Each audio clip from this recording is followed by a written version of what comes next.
Hi everyone, thank you so much for joining me today. So in today's video, I've got a really fun interactive card to share with you using the card spinners from Spellbinders. You get 12 in a pack. This is a multi-pack of 6 large and 6 small. You can buy just large or just small separately, but I felt like the multi-pack was the best option because you've got the best of both worlds then. And these are so fun to use. They're really easy. It just adds an interactive element to your card. They're metal and they spin really well. I don't know if you can see that very well on camera, but you'll definitely see it in a moment when I show you the finished card project that we're going to be making today. I had so much fun creating this, so I really hope that you'll stick with me.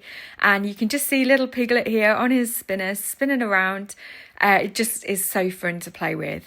So I'm going to be using products from Spellbinders today, and just for full disclosure, the spinners were sent to me kindly by Spellbinders, but all the rest of the products in today's video I purchased with my own money. So I just wanted to be transparent about that. I'm going to be using the Pooh and Piglet Die Set, the Tigger and Eeyore Die Set, the paper pad from Simple Stories. This is the Say Cheese Classic Pooh papers. I've also got the Classic Pooh stamp set Friends Forever, and also the Perfect Touches, Arches and Dies tags. Now, these are the products that I'm using to create my card today, but really all you need is the spinners, and you can use whatever products you've got in your stash. First of all, you're going to need to cut 2 pieces of white cardstock to be 5 inches by 7 inches. And then I've cut a piece of the pattern paper to be 5 inches by 7 inches as well for the back of my concertina card. I've got 2 of these. These were 3 inches by 7 inches, and then I've scored at ½ an inch all the way along. So ½ an inch, 1 inch, 1.5, 2 inches, 2.5 inches. And then I've mountain and valley folded all of those ready for the card. I've also die cut a arch from the front panel. So this was a white piece of 5 by 7 with a piece of mirror cardstock and pattern paper from the paper pad. And then I used the second largest die from the Arches die set to cut out that front there. And the papers are quite thin, so it did die cut. I did use a craft knife just to finish it off, but it cut really well. So because the papers are quite thin, it was quite easy to die cut through all of those layers. So first of all, I'm just going to create the back panel, and I'm just going to add some liquid glue here to stick that down. I'm just using some Belly Arts liquid glue today. You could trim the pattern paper a little bit smaller if you wanted, because obviously it's not all going to be visible, but I just cut it to be the same size. And then I'm going to add those 2 concertina pieces to the edge of my card. So you just want to make sure that it's nicely lined up, top and bottom, and then we're just going to add some liquid glue to hold it in place. Of course, if you prefer to use some red line tape or some double-sided tape that's got a good hold, you could do that here, but I much prefer liquid glue just because you've got a little bit of wiggle room to make sure that it's really nicely lined up and neat.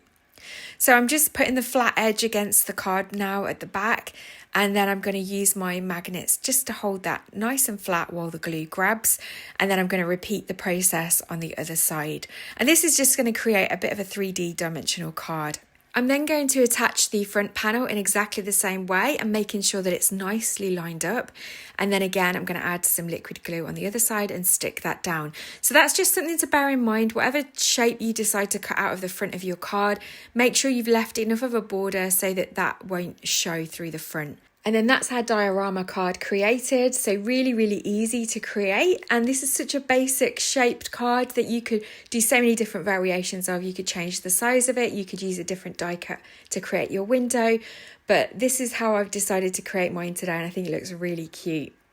So I've done a lot of die cutting off camera because I wanted to just show you the composition of the card. So I'm going to pop Tigger in the bottom right hand side, and then Piglet's going to be on the spinner. So I'm just working out his placement. You want to make sure that any elements you stick down are not going to interfere with the spinner. So just be careful where you glue things down. It might be best to kind of get your placement worked out first before you add these spinning elements. I'm going to add a couple of balloons, but one is going to be inside, and I used holographic cardstock for the balloon string. And so for Piglet, I'm going to add the spinner to the back of him. So I'm going to use the small spinner for this, and they are really quite small. So they're very easy to work with. You just need to add liquid glue and that'll hold it in place.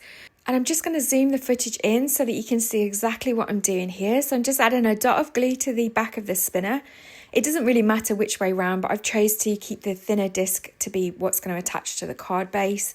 I'm then just going to pop it on his head really, because I want to make sure that the way it's weighted is going to mean Piglet's hanging in a nice position when he's holding the balloon. If you were just using a shape like a circle, then you could just pop the spinner in the middle, but I wanted to make sure that Piglet's going to hang the right way up when he's on the card. So I'm just adding a little bit of liquid glue to the back of that spinner now, and then I'm just going to pop that down onto my card base where I want it to go. Just going to hold it for a moment so that the glue grabs, and then I will leave it until it's completely dry before I spin it around. But you can see how it's looking there. I was just checking that he hangs nicely, and then I'm going to start attaching the rest of the die cuts. I want to make sure that it looks like Piglet's hanging off the balloon, so I'm making sure that the string is nice and close to his arm. And then I'm going to start adding the rest of the die cuts. I've got a couple of the little honey pots, and then I've also got some flowers and clouds. So these are just from the combination of both of the die sets. The honey pots are from the Pooh and Piglet die set, along with the balloon and also the flowers. And then the clouds and the butterfly are from the Tigger and Eeyore die set. So they work really, really well together. I die cut the clouds out of some white glitter cardstock, and I'm just going to add those, some to the frame and some inside the card window. And then I'm going to also add an extra balloon for Tigger, so I'm just going to pop that on the outside of the card as well. I'm going to attach the balloon to the string first and then attach it to Tigger's paw, just so that the balloon is what's holding everything in place rather than the string. I'm also going to add one of the little butterflies that I've die cut from some purple cardstock and some white glitter cardstock.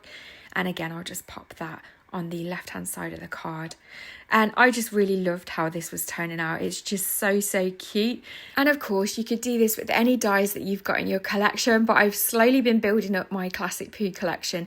I just think it's one of those collections that's going to be timeless. You'll be coming back to it time and time again. And yeah, it just makes super cute cards. And there's Piglet spinning around on his little spinner, and of course if you tap it with your finger he really spins freely. So I love these. I think they're a great addition to your craft stash, a great way of just adding some interactive elements to a card, and they spin so freely. So yeah, they just work really well.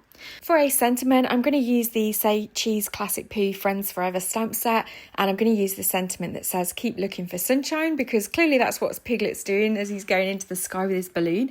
I'm just going to trim it down with my mini Tim Holtz paper trimmer, and then I'm going to stick that inside the card on the back panel.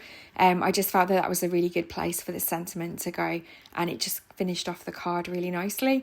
Of course, you've got plenty of space to write a message on the back of the card, and because it's got the concertina folds at the side, it folds down nice and flat, so it would fit really well into a normal envelope for a 5x7 card. So thank you so much for joining me today. I really hope that you've enjoyed seeing this card come together as much as I enjoyed making it. As always, all the products will be listed in the description box below. I'll also leave some of the measurements down there as well if you're interested. As always, don't forget to hit the like button. Don't forget to hype the video if you're able to. And don't forget to leave me a comment. Let me know if you like the Classic Pooh collection and if you've got any of the collection in your stash. And I'll look forward to seeing you in another video very soon. Take care.